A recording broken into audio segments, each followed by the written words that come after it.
Welcome back to PScript. I'm Zach Hodges. And I'm Alice Shanklin. Today, we're talking about a fabulous, really detailed topic of high-frequency jet ventilation. And to do that, we have Dr. Alex Rotta. Dr. Rotta is a professor of pediatrics and the division chief of pediatric critical care at Duke University School of Medicine. He's an accomplished intensivist, educator, physician scientist, well over 100 publications with a focus on respiratory care in critically ill children. He authored a review on high-frequency jet ventilation that served as a foundation for today's episode.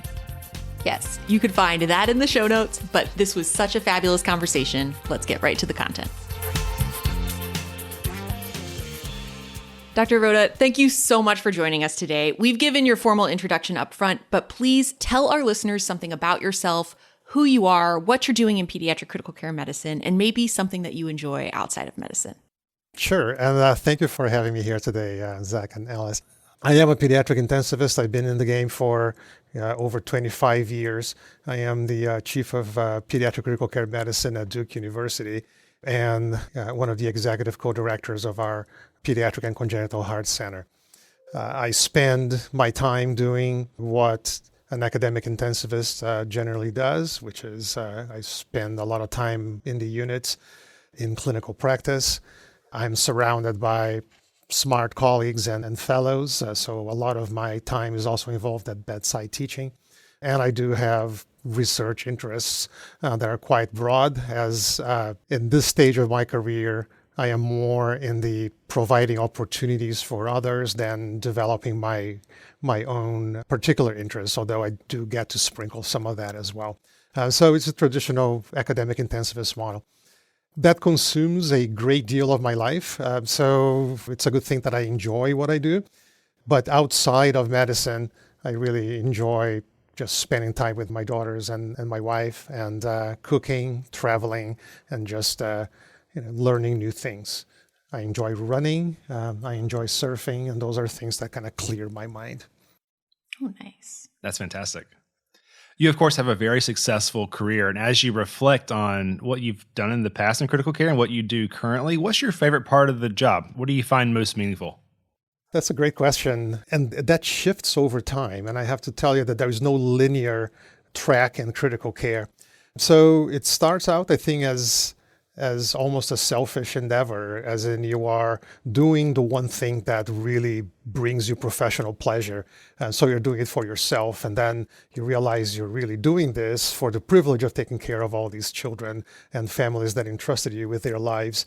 But that also, it becomes obvious. So then it just migrates into this, what's next point. And I think to me, the what's next is what happens after you're gone. So that becomes the purpose. And the purpose then is legacy.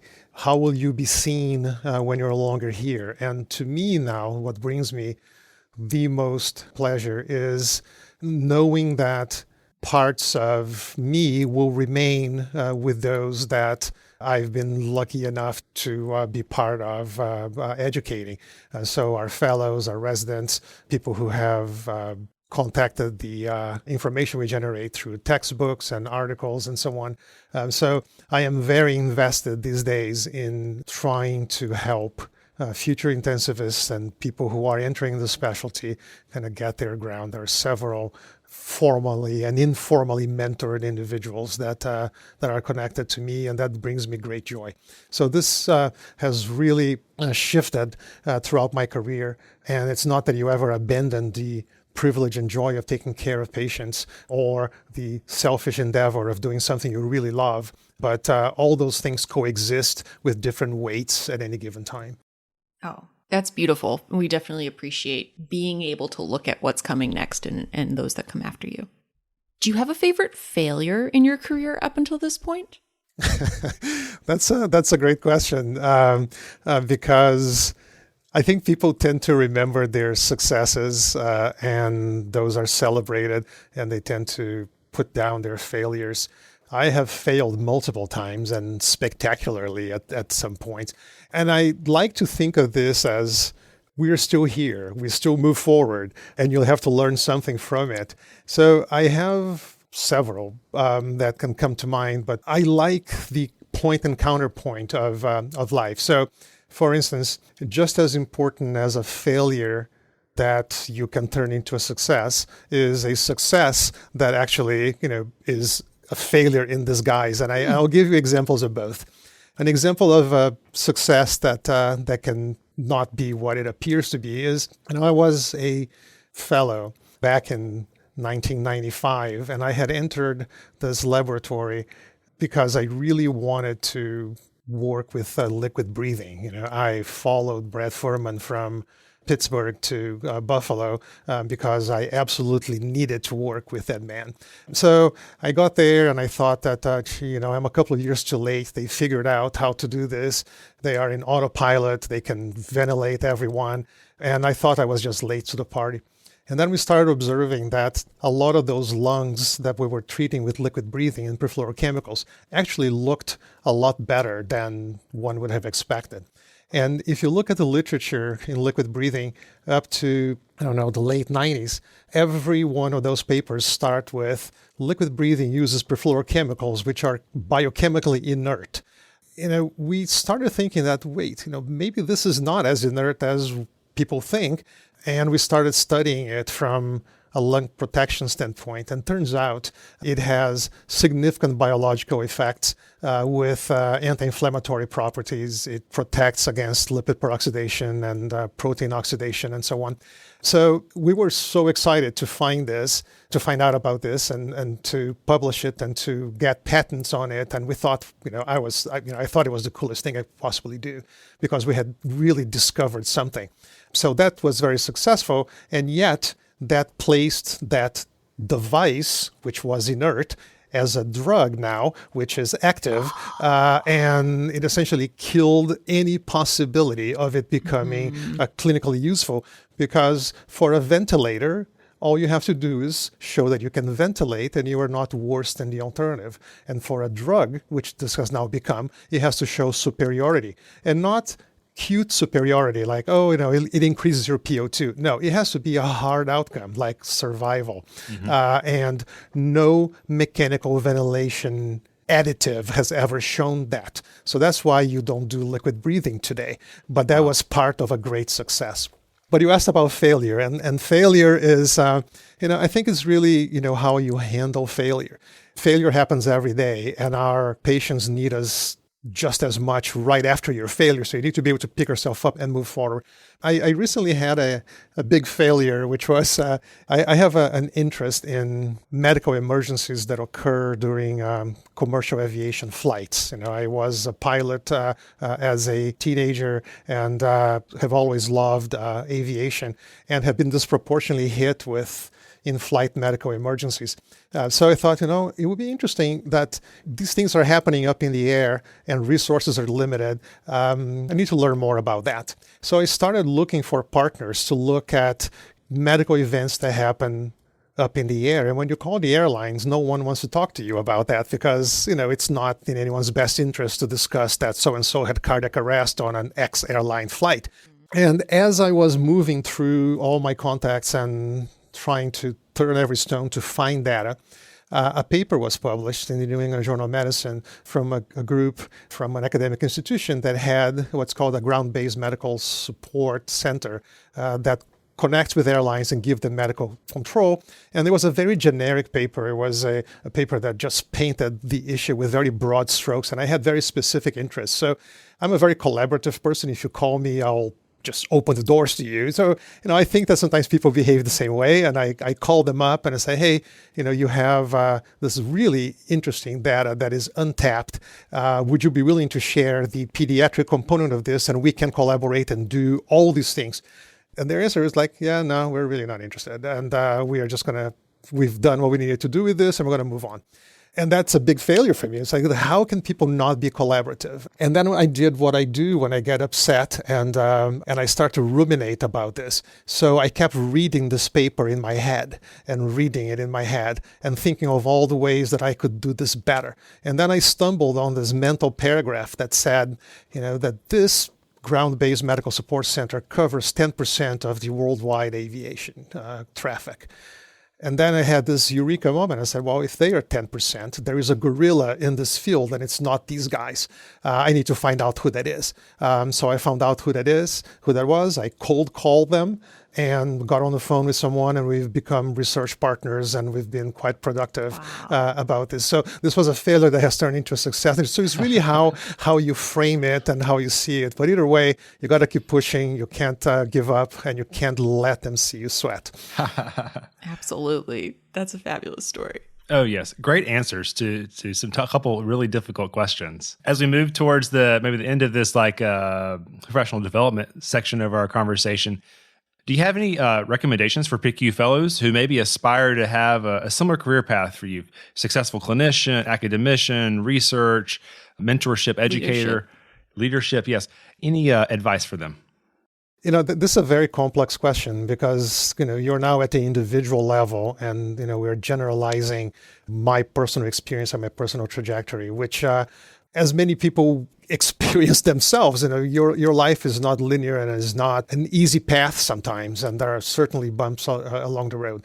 I would not recommend anyone to follow my certain trajectory, because it's already been followed, but you're going to pave your own. I think the secret here is you're going to spend so much time in critical care, and it's going to consume so much of your life, and it's going to really define you as an individual that you should really, really love what you do. If you don't, you're not going to survive in the field. If you're in for the wrong reasons, you're not going to survive in the field.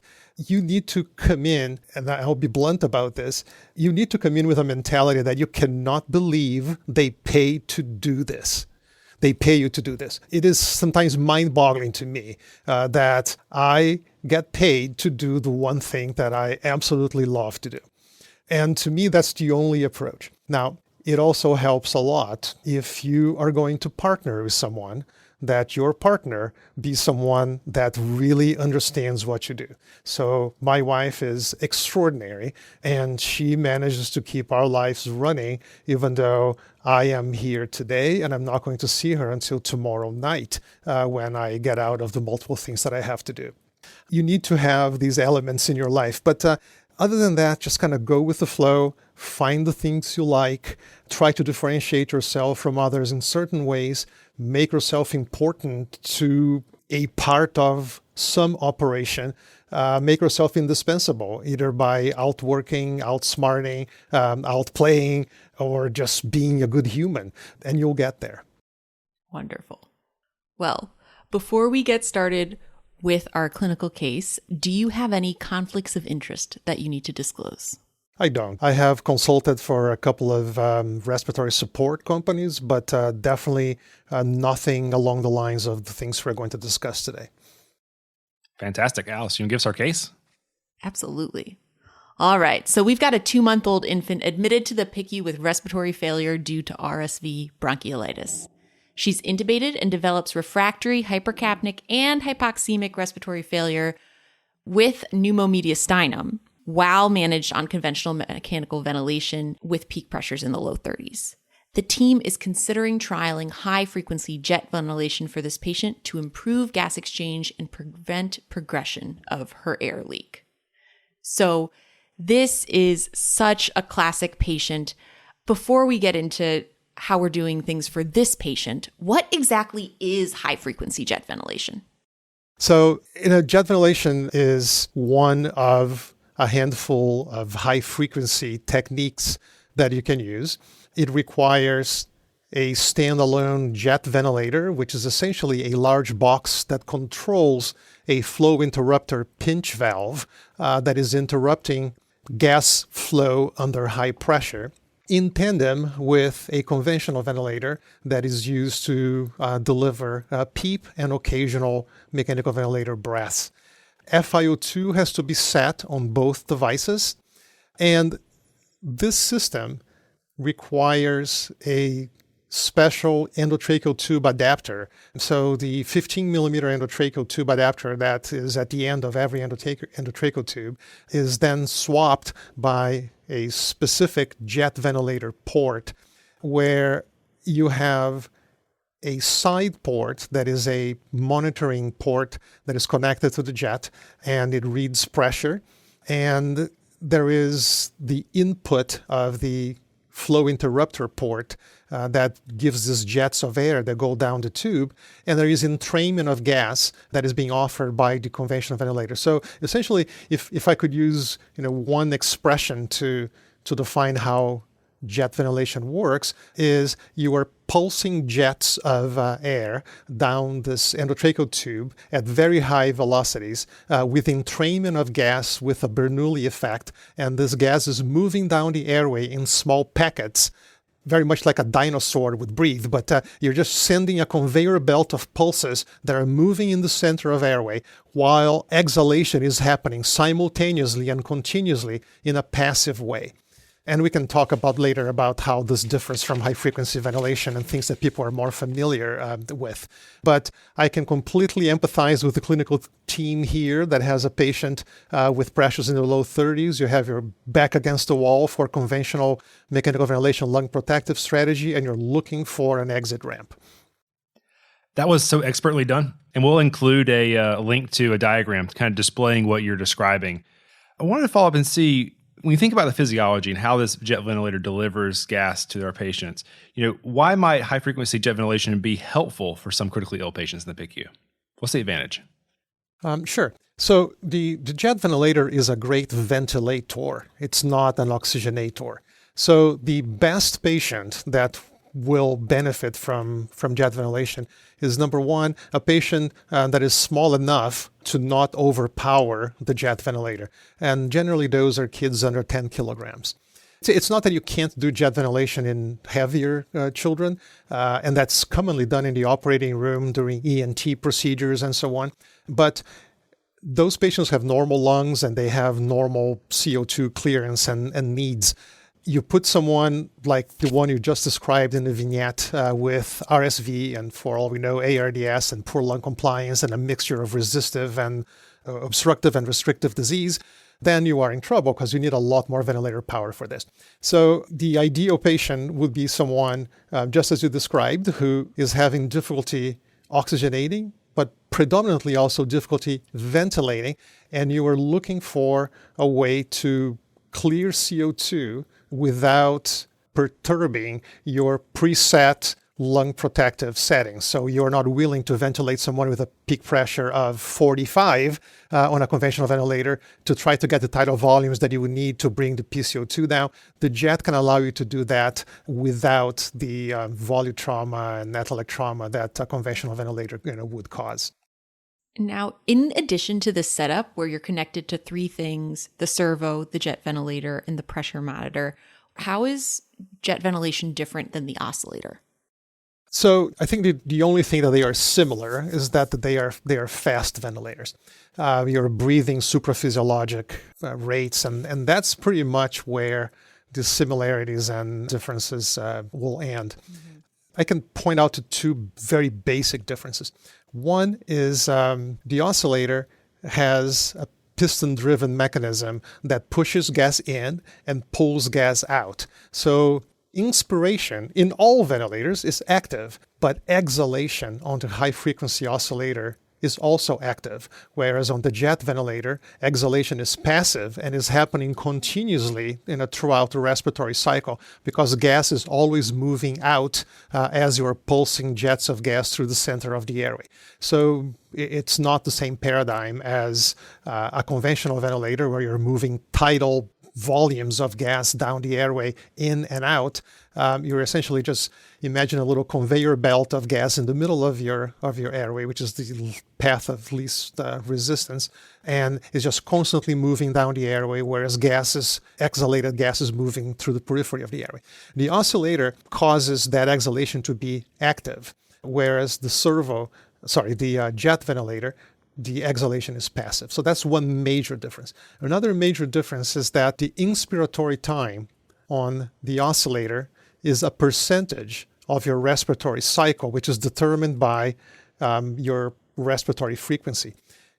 In the jet ventilator, the inspiratory time is set by the machine, and you normally don't tinker very much with it, unlike the oscillator where you have two respectable choices. You can choose to have an inspiratory time of 33% or 50%. And I always tell my fellows, this, and I'm going to say this to you as well.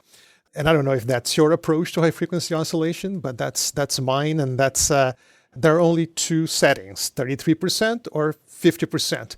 And if I walk in and the oscillator has an inspiratory time of 40%, I will roll my eyes and judge you severely. Yes. That's awesome. So yeah, there is nothing in between. It's not a gradient. It's not an option. So, but be that as it may, the downside of that is that as you change the ventilator rate or the frequency of a high frequency oscillator, your I time will change with it. So the faster your rate, the faster your frequency, the shorter your I time will be because it is a fixed percentage of that. Whereas on the jet ventilator, the inspiratory time is set by you. And let's say you set that at 0.02 seconds, which is a very standard inspiratory time for the jet, 0.02 seconds. You can then increase the rate and the I time will stay the same, or you can decrease the rate and the I time will stay the same. It's a different paradigm altogether, including how some of the settings respond to changes. For instance, you all know that with the oscillator, if you increase the frequency, so if you go from a frequency of 10 hertz to a frequency of 13 hertz, you are going to clear less CO2 because the piston has less time to travel. Your respiratory cycle has shortened, so it doesn't move forward as much. So your packets of tidal volume being shot down the airway get smaller. With the jet ventilator, as you increase the frequency, your tidal volumes really don't change much. You're really just increasing ventilation because your I time is fixed and the packet of gas is still going down the airway. It's just going down the airway more frequently. So there are differences, and I think I kind of chuckled in my head when you said the team is considering transitioning to jet ventilation. The first thing that comes to my mind is jet ventilation is not for the dilettante. Jet ventilator is not something that you say, hey, we're having trouble with this kid today. Let's see if the jet ventilator works if you don't do jet ventilation on a daily basis. Like, that is the quickest way to shoot yourself in the foot. It is the same thing as imagine a world where you've never been exposed to the oscillator and then somebody says, hey, you're in big trouble here. Let's wheel this machine to the bedside. So now what you have is something as powerful as a tank that can cause a lot of harm if you don't use it expertly. Same thing with the jet ventilator. It is a very counterintuitive ventilator. It is not something that you'll just be comfortable. I mean, it is incredibly intimidating for the first time because it looks like a Boeing 737 old cockpit with all these buttons and clearances and so on. It's not a very user-friendly interface, but yet it's a great machine.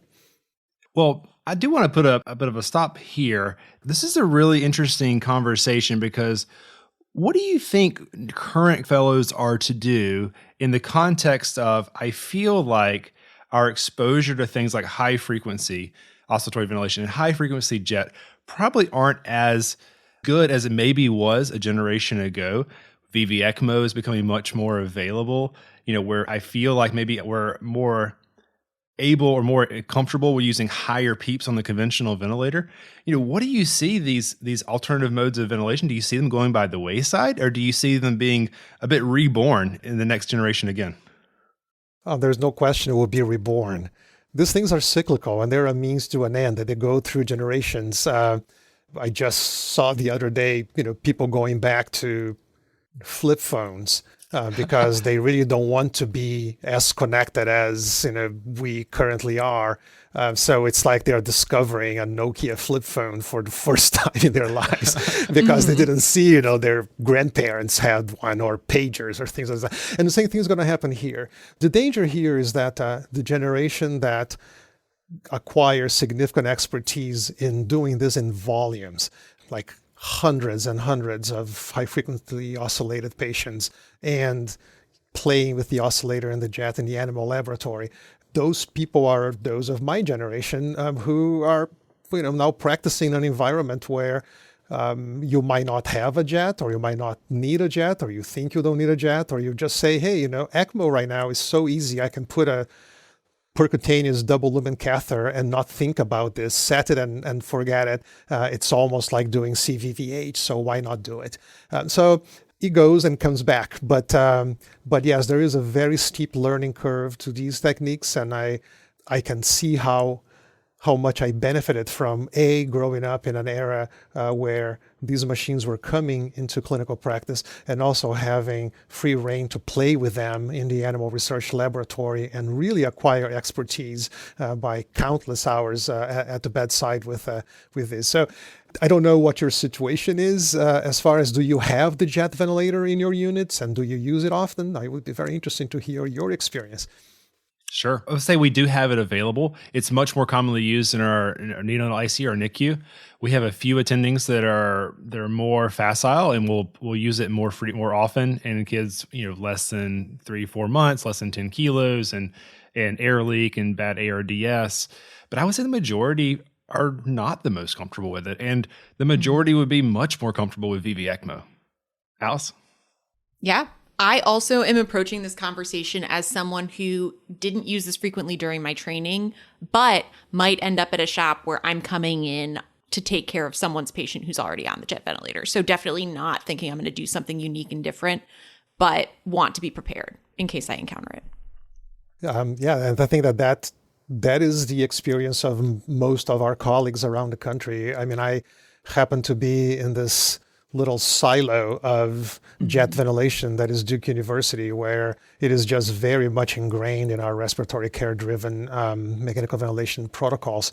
So I had a career of practice with very little jet ventilation use until I came to Duke, and now it's a mundane method, and it's really by matters of geography. But there is a steep learning curve. It is something that what I fear is that if a team is not facile with the jet ventilator, that you will bring the jet in, you will bring it in late, you will bring it in for something that's really not what is meant to do, and then you'll just plug it and say, yeah, this doesn't work, and we'll go on to the next thing. And then it becomes the self-fulfilling prophecy where you think it doesn't work, but you really brought it in too late, and you really have not optimized the setup, which is quite finicky, if you will. Yes. Oh, absolutely. This was a really helpful tangent. I will say you heard it first on PedsCrit that the high-frequency jet is the flip phone of all ventilators. Trend predictors. That's okay? right. It's coming back. It's coming back around. It's the BlackBerry. Yes.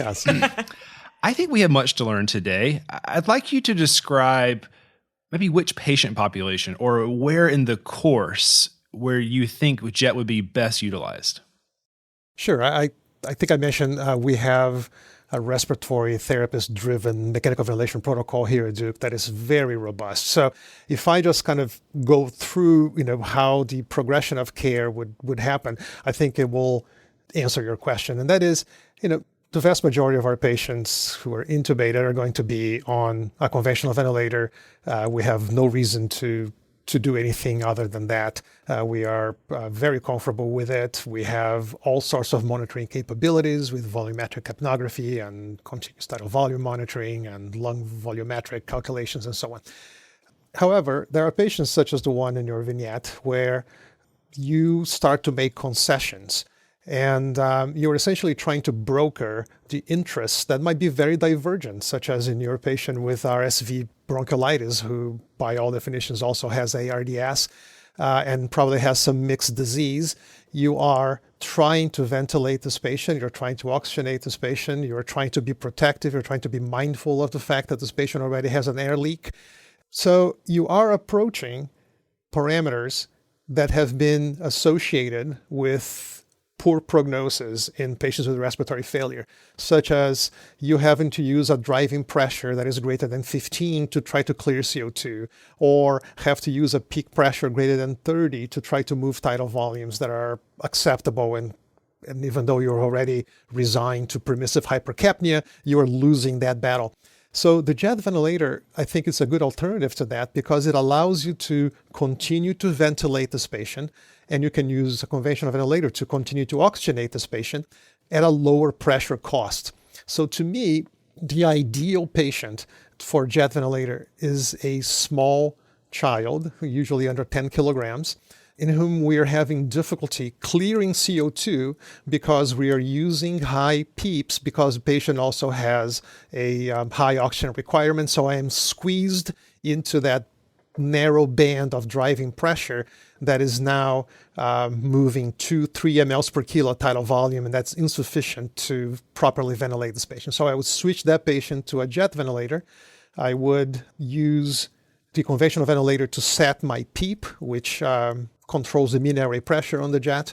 And then I will use the peak inspiratory pressure on the jet to give me that delta pressure that provides CO2 clearance. And of course, there are limits to that machine. That machine is a machine that is approved, the jet machine is approved for using neonates.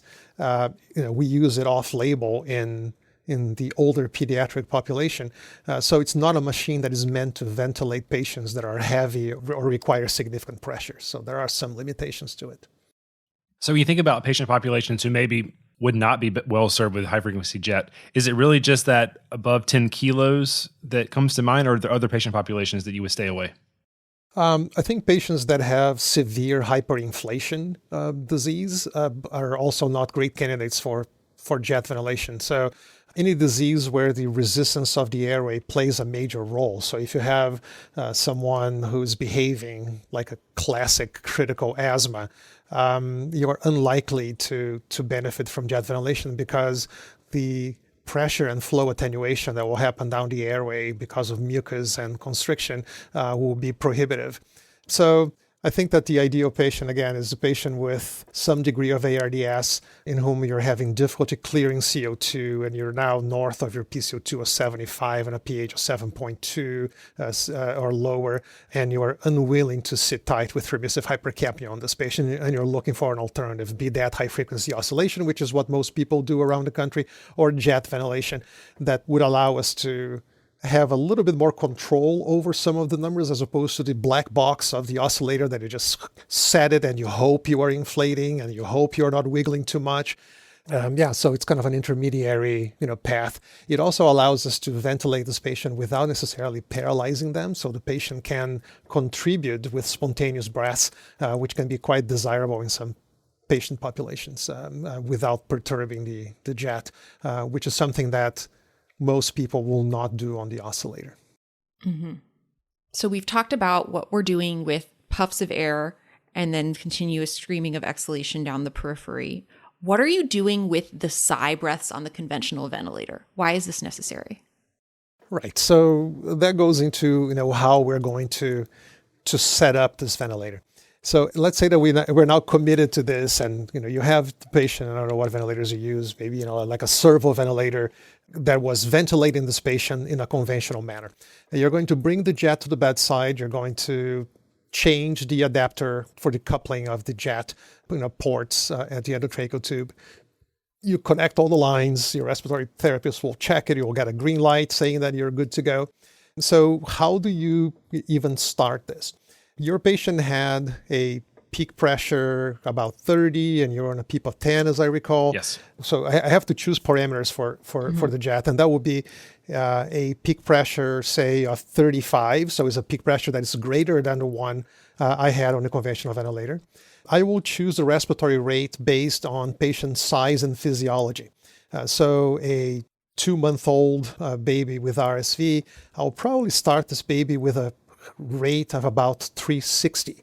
The jet ventilator has a rate range between 240 and 660, but the really operational range is somewhere between 240 and 400. I've never used the jet with a frequency greater than 400.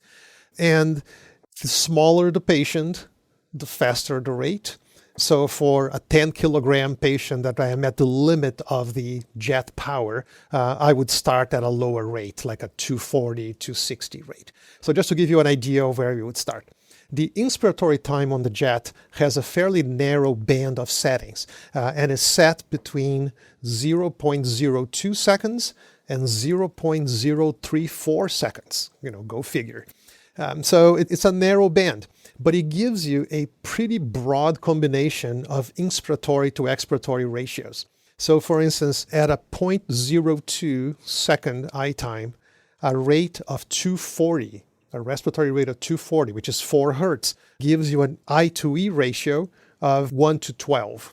At the highest part of its operational capacity, at 660, is 11 hertz of frequency, but we don't call it that.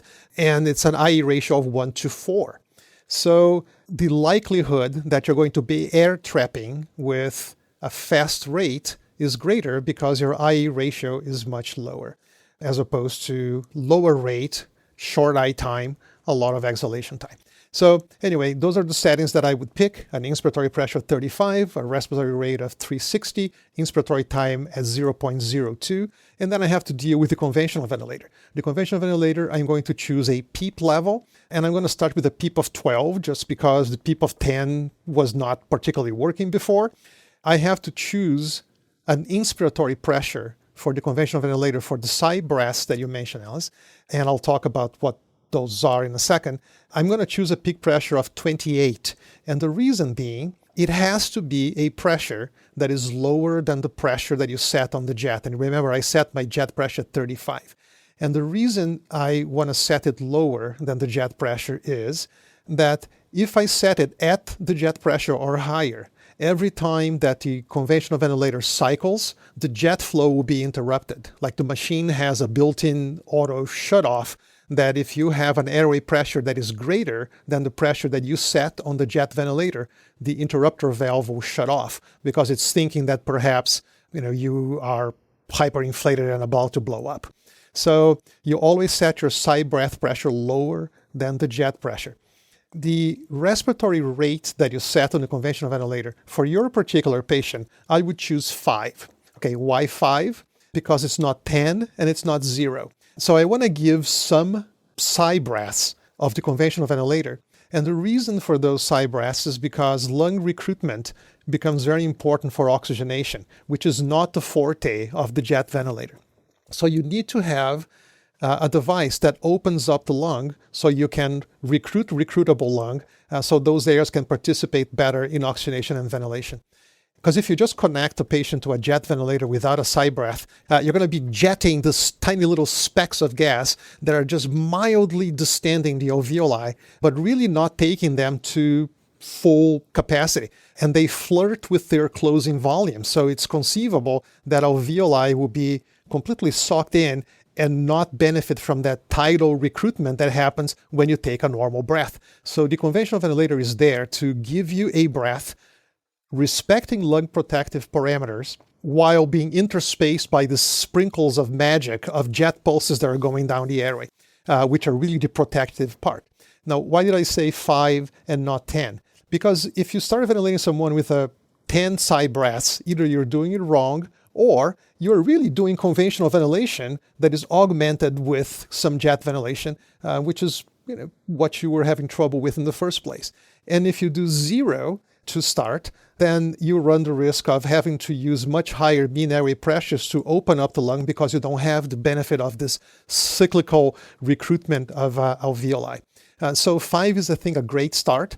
And the goal is eventually to not even need sigh breaths, because after you recruit the lung and you're doing great with the jet ventilator, you can actually decrease the number of sigh breaths that you are applying.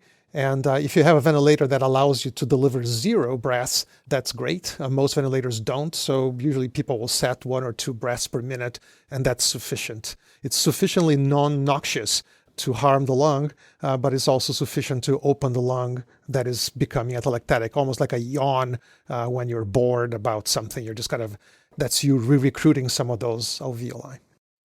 So if I understand the mental model, you're using the conventional ventilator, setting PEEP, sigh breaths to maintain oxygenation and recruitment. But the jet ventilator is really there with its very quick bursts of air to maintain ventilation. That is correct. It's absolutely correct. And there's one more thing that you can set on your conventional ventilator, and that's the inspiratory time of the conventional ventilator, right? And that's something that not only determines what your mean airway pressure is, because that's the area under the curve of the pressure time scalar. So the longer your inspiratory time on the conventional ventilator, the longer you're going to be on that sigh breath, which means that your mean airway pressure is going up. For this patient, would set at 0.6, again, because that's a very normal physiologic, more than enough time constants to open up a recruitable lung, but it's not something that's going to keep your lung in an inflated position that could be adversely impacted by additional hyperinflation from the jet. So in jet ventilation, you're always mindful of, am I hyperinflating this patient? Yes. And we can talk about strategies on how you can diagnose that and address it a little bit later. In a similar vein to when we talk about high frequency oscillatory ventilation, we talk about like pressure attenuation, where the alveoli aren't seeing the same peak pressures that the ventilator is delivering. Is it the same way in jet? Like, would this patient be actually seeing the pressure of 35 in this case? Yes, absolutely not. The only tidal pressure that you see that correlates with what you are delivering are those generated by the conventional ventilator. So if you set a peak inspiratory pressure of 30 on your conventional ventilator, there is no question that your alveoli at the end of inspiration will have that pressure. With the jet ventilator, there is significant attenuation of pressure. In fact, if you do intrapleural microscopy of patients on jet or animals on jet ventilation, you will see just this open alveolus with the just slightest fluttering of the alveolar wall. It's actually a beautiful image, and you see the same thing with the oscillator. But you can turn both machines, usually the oscillator, into a very harmful machine by just using unconventional settings. So for instance, if I took an oscillator and I decrease my frequency from 12 hertz to 6 hertz and increase my amplitude, well, now I am delivering an unknown package of serial tidal volumes that are certain to damage this lung.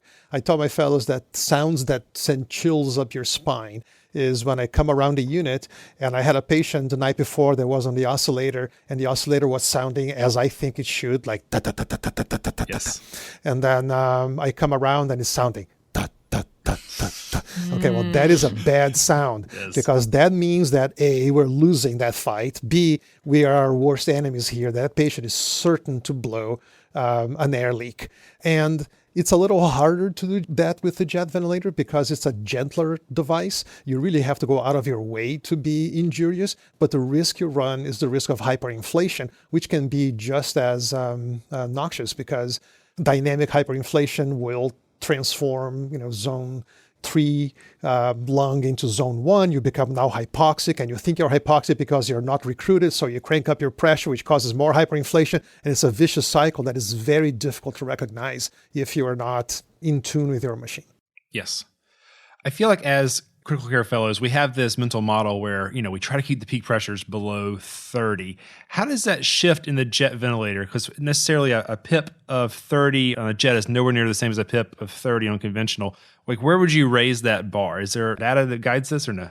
What we know is that when you use the jet ventilator at its operational limit, which is a peak inspiratory pressure of 50, the pressures that you will see at the alveolar level are less than 5. I mean, it's a really low pressure. There are some famous demonstrations of this where you take artificial airways, so which is essentially like tubes that are being Y connected onto one another to show bifurcations. And then you put little latex balloons at the end of those tubes and you submerge them in water. And you can see now these balloons that are deflated, submerged in, say, 5-10 centimeters of water. And they're fluttering, but they're not expanded. And you can then disconnect one of these balloons, and it will show you that during the jet ventilator pulses, there is no gas leaking through that hole, which tells you that the pressure inside of the airway is lower than the column of water upon which it's submerged. So if it's like 5 centimeters deep, that pressure in the alveolus is less than 5 centimeters. And then you have the sigh breath come in and you see all those bubbles come out because now you do have full transmission of pressure and volume, at the alveolar level. So it's minuscule. So I would not worry at all about inspiratory pressure on the jet if you set it up properly, because there is great pressure attenuation as these packets of gas goes down the airway. That's a nice mental model. One more follow-up question about initial settings on the jet. Our patient in this case had a pneumomediastinum, and when I think about patients with air leak, we always talk a lot about the sigh breath frequency, and we'd like to know how the presence of air leak, whether there's pneumothorax, pneumomediastinum, would affect how you would set that initial frequency of your side breaths. This is a perfect example of everything that we deal with in critical care on a daily basis. I would equate this to negotiating with terrorists. Like you have a mission that you have to accomplish, and the resources you have to solve that are limited. It's, again, sorry to bring so many analogies, but I guess that's the nature of not having visuals. And that is cold night, short blanket. You can only cover your upper body or your lower body, and you have to make a decision. And here you have someone who you wish to ventilate better, you wish to oxygenate better, but also, has air leak from volume trauma, barotrauma. So you are now trying to broker three competing interests: the interest of ventilation, which will require more peak inspiratory pressure, greater tidal volumes, the interest of oxygenation, which will require a high PEEP and high mean airway pressure, both of which are disadvantageous for your third interest, which is preserving this patient's health by not making the air leak worse. So you have to broker what the best option is. Things are easy when you have a pure ARDS situation, a pure disease of resistance, or a pure air leak disease. And the strategy for air leak is you let the lung go down. You let it de-recruit, hope to seal the air leak. You don't perturb it, you don't distend it, and you do that while trying to maintain ventilation, which is why the oscillator and the jet are so useful in air leak, like pure air leak. We recently had a child with massive pneumothoraces and pneumomediastinums from necrotizing pneumonia in the ICU. And, we put this child on the jet with the strategy of we're going to use just enough pressure and FiO2 to oxygenate this patient, and we're going to use enough jet pressure to ventilate while allowing this lung to be as de-recruited as it can be so that this can seal off. And we did that for a few days and eventually brought this patient up. He was a little too soon. The air leak recurred, so we went back on the jet, and eventually that resolved. But the challenge becomes when you have to broker the interests of what is the most important factor now. Is the patient hypoxic? Is the patient hypercapnic? Or is the air leak a big deal? And then you add to the mix a disease that is also not monolithic, like critical bronchiolitis, where your patient can present predominantly with an obstructive disease, predominantly with a restrictive disease, or both, depending on the vagaries of mucus rheology and suctioning and the timing of the disease. So you throw all these elements there, and it really becomes like you're trying to set the ventilator like a burglar would break into a safe in one of those old movies where you're just very carefully listening to things and dialing your buttons left and right to find a perfect intersect that brokers all competing interests to perfection. That's amazing. I love the mental image there. And sometimes I feel like a bit of a detective and hopefully not a burglar at the bedside in ICU. Nice. Let's talk about the pressures that we're monitoring on the jet ventilator and how we interpret those. What are you looking at? So the jet ventilator can be an intimidating machine because it has lots of buttons and dials and LED displays, depending on the version you're using. So a lot of those are actual monitors and not necessarily things that you're setting. So for instance, on the jet ventilator, you are looking at the jet pressure that you're using. So it tells you what the set pressure is and what the pressure that you are accomplishing. You can look at the PEEP that is not set by the machine. Incidentally, it's set by the conventional ventilator. And of course, you look at the inspiratory times, and to make matters a little more confusing but very practical, the jet ventilator has a staging area and a practice area, which means that the staging area is where you would make the changes that you want, and then you hit a button, and then those changes vest into what you're actually doing. So there's like 2 tiers of it. And this is very cleverly done so that you don't go live with new settings until you have set everything, as opposed to a conventional ventilator where you first set your rate and then you're going to change this. And on the jet ventilator, because all settings are so interconnected and they interplay with another machine, you want to make sure that you're ready to go with everything you want to change, as opposed to, okay, let me just press this button and slowly change my eye time or rate and so on. So the display can be intimidating, but it's very intuitive once you become accustomed to. I think that the thing that is the biggest departure from all other ventilators is the servo pressure monitor. And that is a feature of the jet ventilator that is not shared by any other ventilator. There's nothing like it. And to make matters worse, it works a little bit counterintuitive to our mental narrative of what it should be. So a servo pressure is essentially the energy, the pressure that you have to enter into that circuit to achieve the inspiratory pressure that you set. So let's say you have a peak inspiratory pressure set at 40, and your servo pressure is, let's say, 5. And now this patient loses lung volume. So this patient is worse.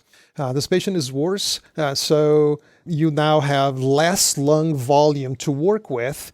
Therefore, you can achieve that inspiratory pressure with less energy because the compartment into which that energy is being distributed has now diminished because you have less lung to work with. So the servo pressure goes down. Now, we are equipped to think that in mechanical ventilation, if your pressure goes down, good things are happening. But here is the opposite. All things being equal, a servo pressure that was high and now is lower is a bad thing. The opposite is also true in that you can start with a certain servo pressure, and let's say you start with a servo pressure of 10. And again, you're not setting this. This is the result of what you selected on a ventilator. And now, a day later, everything is equal, but the servo pressure is 15. Well, possible explanations for that is something has happened that has caused you to have to enter more energy into the system to achieve your goals. One of those things is because the lung compliance is improving and you're not pushing against such stiff lungs anymore. Or you open a big atelectatic piece, so now you have to get more air in there. You need more servo pressure to accomplish your goals. Another reason is, let's say that someone deflated the cuff of the endotracheal tube, and now you have air leaking around that tube. The ventilator doesn't know, but it knows that it has to give more energy to make sure that you get the pressure that you set. So think of it as a surrogate marker of how much force you are using to get to where you need to get to. Low means obstruction, kinks, atelectasis, worsening compliance. Increasing servo pressure means air leaks, improved compliance, lung recruitment, good things. That's so very well explained. And this is such a confusing point. When I came into fellowship, started seeing jet ventilators, people will talk about the servo pressure. And I'm like, there's a servo ventilator right over there. Is that what you're talking about? It has pressures all over the dial. This is something on the jet ventilator. And to summarize, and definitely fact check me, as a reported servo pressure decreases, you can kind of think of it as maybe there's less room for air to go into the patient. So whether that is a decrease in compliance or a kinked endotracheal tube or maybe worsening airway resistance, all those would be consistent with a decreasing servo pressure. On the other hand, as the servo pressure increases, think of like improving compliance. You're recruiting lung, or perhaps there's a leak around the endotracheal tube. But there's also other things. There can be malfunctions with the actual circuit, maybe a leak in the circuit that can also give you increased servo pressure that might fool you to think your patient's getting better. Is that right? That is correct. So you can have major leaks around the endotracheal tube or patients with bronchopleural fistula that are just leaking gas continuously, out the chest tube, and the servo pressure for those patients will be, pretty high. But yeah, you summarized this perfectly. I could not have said it better. Do you think it would be technically correct to say that your servo pressure is directly proportional to the amount of air you can fit into the patient at a set peak pressure? That is how I remember it in my head. I don't think that that's a physiologically elegant argument because there are other variables involved. But in a simple brain like mine, I like oversimplifications, with the caveat that is a little more complex than that. But that's a good way to remember is, more lung, greater compartment. You need more energy to get to the goals that you set. Whereas if you have little lung, poor compliance, it just takes very little to fill that space. Again, little lung, low servo pressure, not a good thing.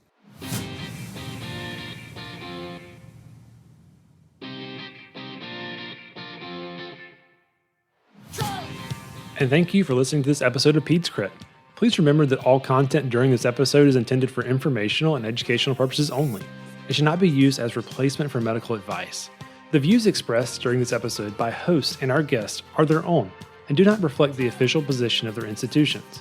If you have any comments, suggestions, or feedback, you can email us at pedscritpodcast@gmail.com or find us on Twitter @CritPeds and @PedsCrit on Instagram for real-time show updates. If you enjoyed the show, please subscribe, rate, and review in your favorite podcasting application and share with your colleagues. Also, if you'd like to support the making of the podcast, please see the description for Venmo information and how to become a Patreon. Any donation will be appreciated. Thank you again for listening, and goodbye.